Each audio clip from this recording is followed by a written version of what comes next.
dears, welcome back to Axonas Learning. Axonas Learning Malayalam ക്ലാസ്സിലേക്ക് എല്ലാ വിദ്യാർത്ഥികൾക്കും സ്വാഗതം.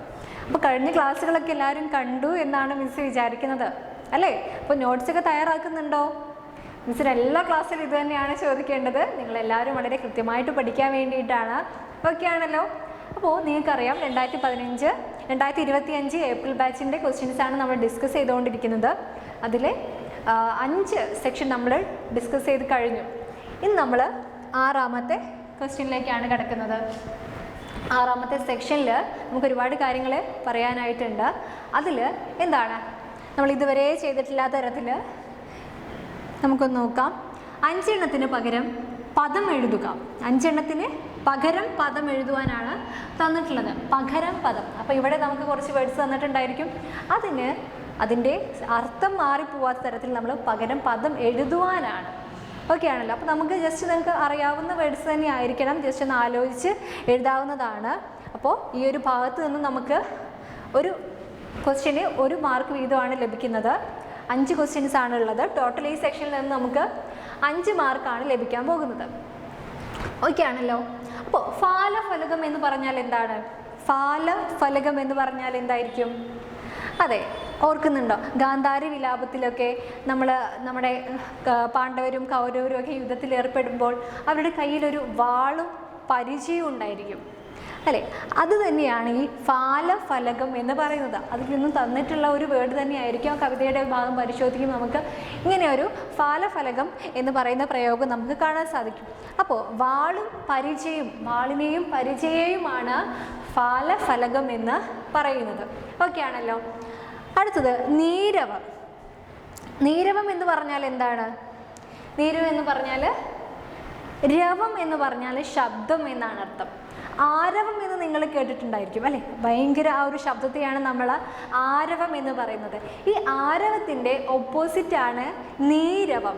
അപ്പോൾ ഇവിടെ നീരവം എന്ന് പറഞ്ഞാൽ ആരവത്തിൻ്റെ ഓപ്പോസിറ്റ് ആയതുകൊണ്ട് എന്താണ് വരുന്നത്? ശബ്ദമില്ലാത്തത് എന്നാണ് അർത്ഥം. അടുത്തത് നോക്കിയേ, നിഷീദം. നിഷീദം എന്ന് പറയുമ്പോഴേ നിഷീദിനി എന്നൊക്കെ നമ്മൾ എപ്പോഴാണ് പറയുന്നത്?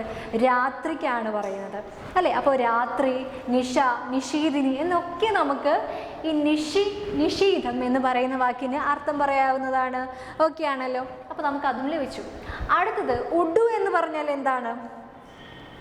നക്ഷത്രം അല്ലേ? താരം എന്നൊക്കെയാണ് നമ്മൾ ഉഡു എന്ന് പറയുന്ന വാക്കിന് അർത്ഥം പറയുന്നത്. ഉഡു എന്ന് പറഞ്ഞാൽ നക്ഷത്രം, താരം, താരകം എന്നൊക്കെയാണ് അർത്ഥം വരുന്നത്. അടുത്തത് അജറ എന്നാണ് വരുന്നത്. അജറ എന്ന് പറഞ്ഞാൽ ഒരു മൈതാനം അല്ലെങ്കിൽ നമ്മൾ കളിക്കാൻ ഉപയോഗിക്കുന്ന ഗ്രൗണ്ട്, വയൽ, അങ്ങനെയൊക്കെയുള്ള സ്ഥലത്തിനെയാണ് നമ്മൾ അജറ എന്ന് പറയുന്നത്. ഓക്കെ, അപ്പോൾ ഈ ഒരു ഭാഗം നിങ്ങൾക്ക് ക്ലിയർ ആയെന്ന് വിചാരിക്കുന്നു. നമുക്കൊന്ന് നോക്കാം അല്ലേ? ഫാലഫലകം എന്നാൽ വാളും പരിചയവും, നീരവം എന്നാൽ ശബ്ദമില്ലാത്തത്, നിഷീദം എന്നാൽ രാത്രി, നിഷീദിനി, നിഷ എന്നൊക്കെ നമുക്ക് അർത്ഥം പറയാം. ഉഡു എന്ന് പറഞ്ഞാൽ നക്ഷത്രം, താരകം എന്ന് നമുക്ക് അർത്ഥം പറയാം. അജറ എന്ന് പറഞ്ഞാൽ നമുക്ക് മൈതാനം, വയൽ എന്നിങ്ങനെ അർത്ഥം പറയാം. ഓക്കെ ആണല്ലോ? അപ്പോൾ നമുക്ക് കവിതകളിലൊക്കെ, പ്രത്യേകിച്ചും കവിതകളിലൊക്കെ വരുമ്പോൾ ആ ഓരോ വരികൾക്കുള്ള അർത്ഥം നമുക്ക് ലാസ്റ്റ് ഒരു മാർജിൻ്റെ പുറത്തായിട്ട് നമുക്ക് കൊടുത്തിട്ടുണ്ടായിരിക്കും അല്ലേ? അപ്പോൾ ആ ഭാഗങ്ങൾ നിങ്ങളൊന്ന് ശ്രദ്ധിക്കുക അല്ലേ?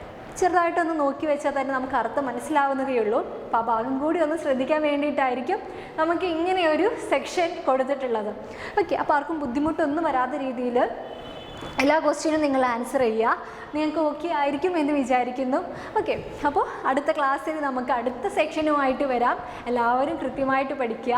ഓരോ വാക്കുകൾക്കും പകരം അർത്ഥമൊക്കെ ഒന്ന് ആലോചിച്ച് നോക്കണം. അപ്പോൾ നമുക്ക് ഈ ഒരു സെക്ഷൻ വളരെ ഈസി ആയിട്ട് നമുക്ക് അറ്റൻഡ് ചെയ്യാൻ വേണ്ടി കഴിയും. ഓക്കെ ആണല്ലോ? അപ്പോൾ നമുക്ക് അടുത്ത ക്ലാസ്സിൽ കാണാം. താങ്ക്